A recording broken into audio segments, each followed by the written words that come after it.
আজকের রেসিপি চই ঝাল দিয়ে গরুর মাংস। বড় কিচেন থেকে এক টুকরা চই ঝাল আমি আমার মিনি কিচেনে নিয়ে এসেছি। চই ঝাল দিয়ে মাংস রান্না করার জন্য মশলাসহ মাংস এবং চই ঝাল কেটে ছোট ছোট আস্ত 3 কোয়া রসুন নিয়েছি। সব কিছু খুব সুন্দর করে একেবারে গুছিয়ে নিয়েছি এবং রান্নার জন্য সরিষার তেল নিয়েছি। চুই ঝাল দিয়ে গরুর মাংসর বিখ্যাত এই রেসিপিটি আমি খুলনার স্টাইলে রান্নার চেষ্টা করব। চলো সম্পূর্ণ ভিডিওটি দেখা যাক। মাটির কড়াইটা নামিয়ে রাখছি। ছোট্ট এই পিতলের হাঁড়িতে আমরা চুই ঝাল দিয়ে গরুর মাংসটা রান্না করব। প্রথমেই দিয়ে দিচ্ছি পাতিলে পরিমাণ মতো একদম খাঁটি সরিষার তেল। এবার দিয়ে দিচ্ছি পেঁয়াজ কুচি, সাথে আছে আদা বাটা এবং রসুন বাটা। নেড়ে দিচ্ছি, কিছুক্ষণ তেলে ভেজে নেব। সাথে থাকো এবং সম্পূর্ণ ভিডিওটি দেখতে থাকো। এবার দিয়ে দিচ্ছি এলাচ, লবঙ্গ, দারুচিনি, গোলমরিচ, সাথে আছে ছোট্ট এক টুকরা শুকনা মরিচ, তেজপাতা। আরও কিছুক্ষণ তেলে ভেজে এরপরে আমি সামান্য পরিমাণ পানি দিয়ে দিচ্ছি। অর্ধেকের বেশিটা পরিমাণ পানি কিন্তু নিচে পড়ে গিয়েছে, পরে আমি আবার আরেকটু পানি দিয়েছি। এখন দিয়ে দিচ্ছি গুঁড়া মশলা। এখানে আছে হলুদের গুঁড়া, মরিচের গুঁড়া, লবণ, ধনিয়ার গুঁড়া, জিরার গুঁড়া।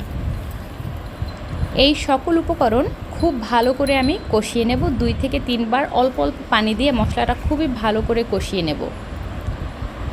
মশলাটা কষানোর পর যখন তেল ভাসবে মশলার উপরে, তখন কিন্তু আমরা মাংসটা এই মশলার মধ্যে দিয়ে সাথে চই ঝালও একসাথে দিয়ে খুব ভালো করে কষিয়ে নেব।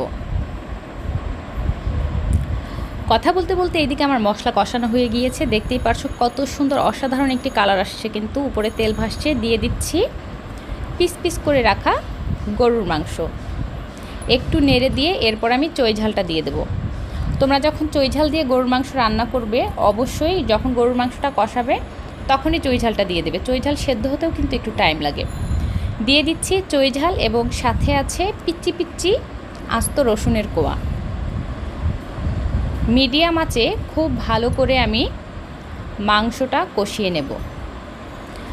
মাংসটা কষানোর ক্ষেত্রেও কিন্তু আমি অল্প অল্প করে পানি দিয়ে 2 থেকে 3 বার খুব ভালো করে মাংসটা কষিয়ে নেব।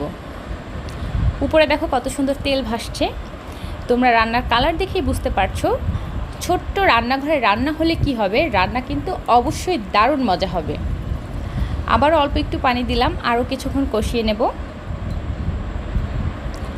যে কোনো তরকারি রান্নার সময় তোমরা যত ভালো করে তরকারিটা কষাবে, মশলাটা কষাবে, রান্নার মজা কিন্তু ততই বাড়বে।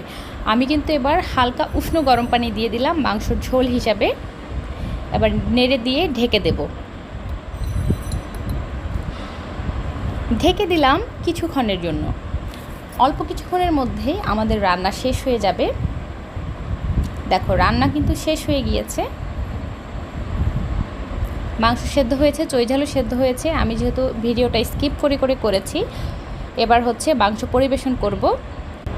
পিচ্চি এই পিতলের কড়াইতে মাংসটা আমি পরিবেশন করব। দেখতেই পাচ্ছ কত সুন্দর লাগছে। দেখতে যেমন সুন্দর হয়েছে, রান্নাটা কিন্তু খেতেও দারুণ মজা হয়েছে। আমার ভিডিও তোমাদের যাদের ভালো লাগে তোমরা অবশ্যই লাইক করবে, সুন্দর সুন্দর কমেন্ট করবে। ধন্যবাদ সবাইকে।